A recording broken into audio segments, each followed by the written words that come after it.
दोनों मिलकर के रंगे रंग में रंग जाते हैं।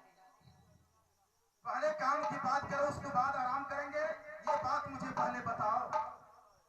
स्वामीनाथ, मैं बार बार कहती हूँ कि जंगल की बीती बातों को छोड़ दीजिए और रंग महल में रंगीन दुनिया में आ जाइए।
छोड़िए और चलिए रंग महल में रंगीन हो जाते हैं।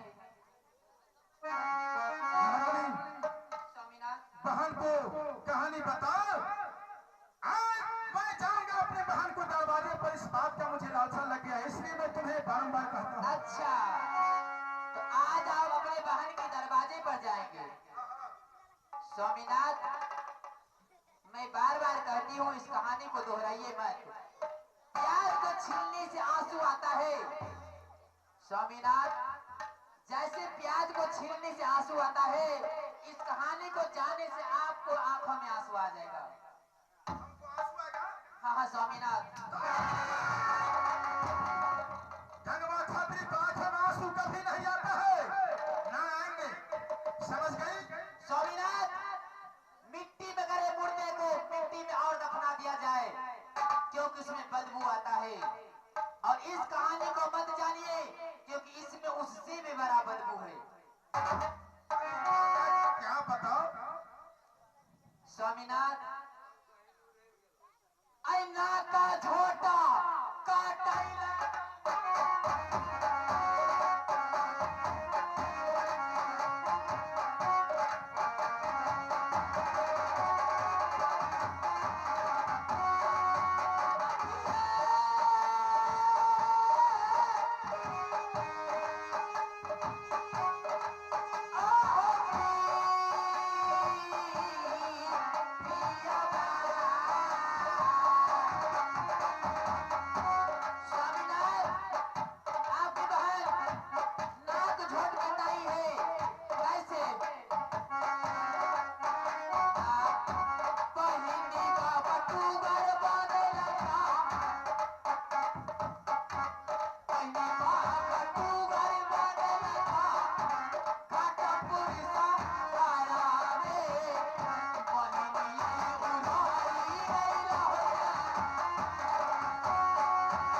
पिताजी मरे नहीं, आपके पिताजी को सर झुकवाया गया है।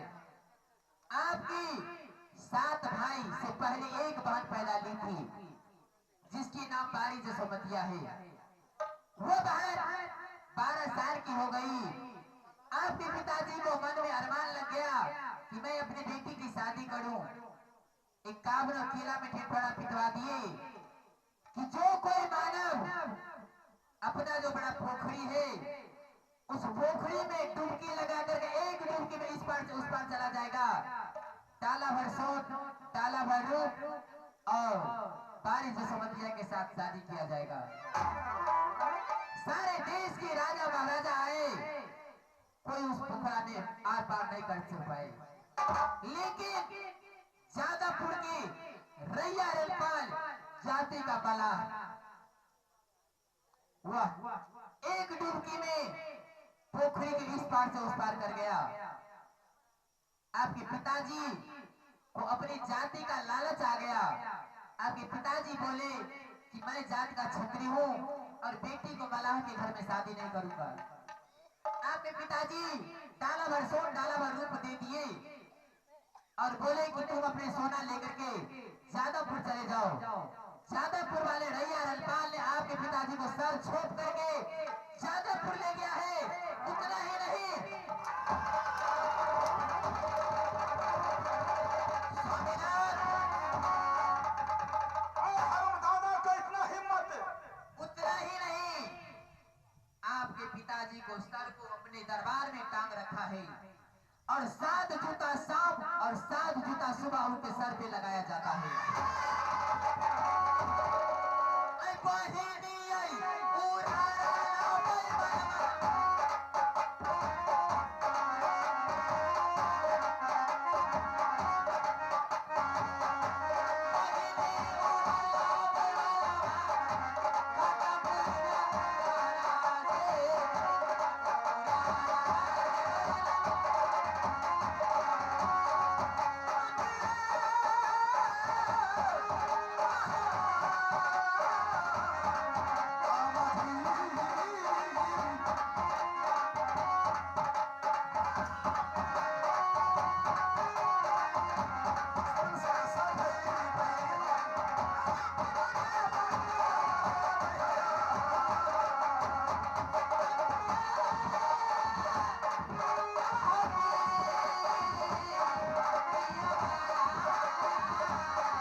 अब ये बताओ, मैं अपने पिताजी को बदला लेना चाहता हूँ, वो बदला कैसे होगा वापस? स्वामीनाथ, अगर आप बदला लेना चाहते हैं तो रैया रनपाल कोई ककड़ी का बतिया नहीं जो उठाए और मुंह में डाल दिए। वह 7 हाथियों का बल लेकर के इस घाटमपुर में आया था।